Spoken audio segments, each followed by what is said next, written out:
अविनाश जी का कहना है कि घर वालों को अगर ब्रेकफास्ट के लिए राशन चाहिए तो मुझसे आके माफी मांगनी पड़ेगी, मुझसे अपनी बात क्लियर करनी पड़ेगी, तब जाके मैं घर वालों को राशन दूंगा। यानी कि अविनाश जी का ईगो इतना ज्यादा बड़ा है कि चाहे पूरे घर वाले बिना ब्रेकफास्ट के ले, लेकिन उनको अपना ईगो सेटिस्फाई करना है। और सिर्फ ये नहीं, श्रुतिका की तबीयत खराब थी और उनसे कॉफी मांगी गई कि भाई एक चम्मच कॉफी दे दे, तो ही वाज लाइक नहीं, श्रुतिका आएगी मुझसे कॉफी मांगेगी तब मैं कॉफी दूंगा, ऐसे में कॉफी नहीं दूंगा। सो उनके लिए उनका ईगो सेटिस्फाई करना किसी की तबीयत खराब होने से ज्यादा इंपॉर्टेंट है। अविनाश, इस बिहेवियर के साथ शायद तुम बिग बॉस में कुछ घंटों की फुटेज जीत जाओगे, शायद बिग बॉस में हीरो बन जाओगे, या फिर बिग बॉस की ट्रॉफी जीत जाओगे, लेकिन इस बिहेवियर से तुम जिंदगी की जंग हार जाओगे। The way you talk to Shilpa ji was so बदतमीज of you, so arrogant of you and so ridiculous behaviour of you. तुम जो शिल्पा जी से कह रहे हो कि एटीट्यूड में आकर बात करी, Avinash look at yourself in the mirror कि तुम पूरे एरोगेंट और एटीट्यूड से भरे पड़े। इसलिए पहले एक बार अपने गिरेबान में जरूर झांक कर देखो किसी और पर उंगली उठाने से पहले। Avinash, move out of yourself, you are nobody in this house. जिसकी गुड बुक्स में किसी को रहना है,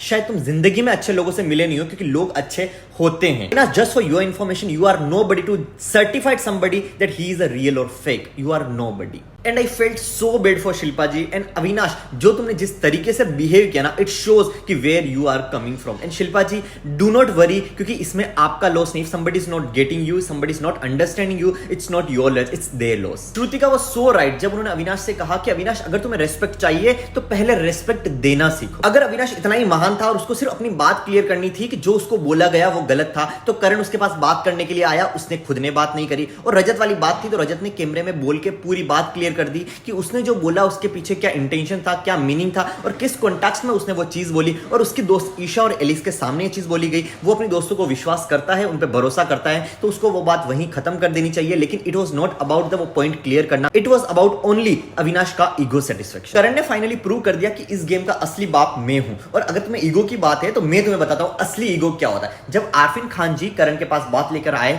कि अविनाश चाहता है कि तुम जाकर उससे बात करो, तो करण ने कहा ठीक है, मैं जाकर बात करूंगा, लेकिन उसकी दोस्त एलिस अगर ये बात मुझे बोलेगी तब जाके मैं वो बात करूंगा। एंड एलिस वाज लाइक कि मैं उसका ईगो मसाज क्यों करूं, और बहन अगर तुझे उसका ईगो मसाज नहीं करना है तो वो अविनाश का ईगो मसाज क्यों करे, क्योंकि तुम सब जो करण को करने के लिए कह रहे हो ना, ultimately that is the ego massage of Avinash. उसके बाद एलिस नहीं जाती लेकिन ईशा जाती है, 5 मिनट बात करती है। करण वाज लाइक कि आप मेरे बारे में ऑलरेडी एक थॉट बना चुके हो, तो मैं आपसे बात नहीं करना चाहूंगा, अपनी दोस्त एलिस को भेजो। इट मींस कि करण ने जो बोला पहली बार में कि मुझसे एलिस बात करने के लिए आएगी तो मैं आज एलिस से ही करूंगा, मैं अपना ईगो पूरा मसाज करूंगा। एंड जब एलिस आती है वो बात करते हैं, उन्होंने कहा भी है एलिस से कि मुझे भी अपना ईगो मसाज करना था और उन्होंने किया। और जब वो अविनाश के पास गए तो अपने शर्त के साथ गए कि पहले मैं बात करूंगा, देन बाकी सब घर वाले आएंगे। जो रात को वो बात करने के लिए गया और रात को ही उसने बोल दिया अगर तुझे सबके सामने चाहिए मैं कर लूंगा, लेकिन अभी बात कर। नहीं करी, लेकिन एट द एंड करण ने जो कहा वही हुआ। एंड करण प्रूव्ड असली बाप मैं हूं and this is what real ego is. Karan के लिए बात अपोलॉजीज की थी ही नहीं, क्योंकि अगर अपोलॉजीज की बात थी तो करण रात को ही माफी मांगने चला गया था। और उसके दिन में भी उसने विवियन से कहा अगर तुम चाहते हो कि मेरी माफी मांगने से अगर तुम्हें खाना मिल रहा है तो मैं तुम्हारे लिए माफी मांगने के लिए भी तैयार हूं। और 2 दिन पहले जब उसको बुरा लगा तो करण ने ऑलरेडी अविनाश से अपोलोजाइज किया कि भाई मैंने तेरे को जो बोला लड़े मुझे नहीं बोलना चाहिए था, आई एम सॉरी। लेकिन करण ये बात समझ चुका था कि अविनाश के लिए बात सॉरी की नहीं है, ये ईगो सेटिस्फेक्शन की है, जो मैं उसके कहने पे तो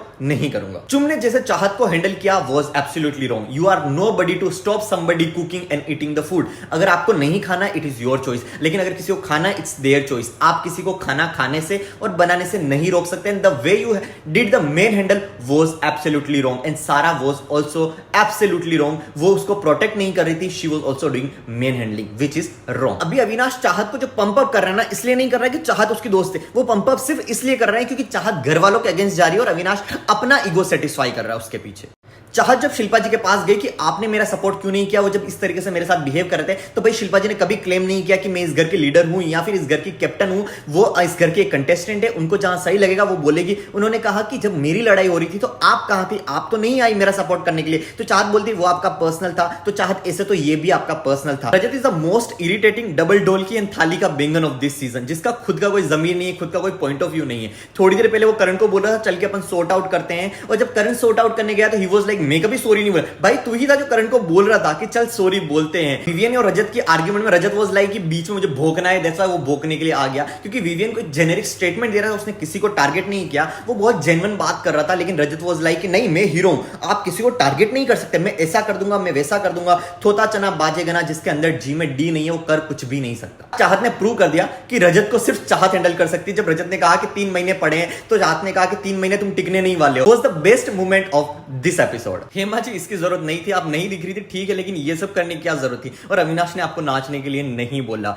मेक श्योर कि आप जो नाची थी वो अपनी तरफ से नाची थी, इसलिए दूसरों पर ब्लेम लगाना बंद करो just to get some footage. I really think कि अविनाश को आफिन खान जी से और शिल्पा जी से माफी मांगनी चाहिए, क्योंकि उसने जो बदतमीजी करी दैट वाज रॉन्ग। और लेकिन अविनाश का कहना है कि मैंने ऐसा नहीं बोला, मैंने वैसा नहीं बोला, कि मैं अपोलॉजीज नहीं करूंगा, क्योंकि जब दूसरों से माफी मांगने की बारी आती है तो अविनाश चाहता है कि सब माफिया मांगे, लेकिन जब अविनाश की बारी आती है तो वो माफी मांगना नहीं चाहता। डू यू रियली थिंक कि ईशा और अविनाश का कुछ चल रहा है? Let me know in the comment section and do not forget to like, comment, share and subscribe my YouTube channel.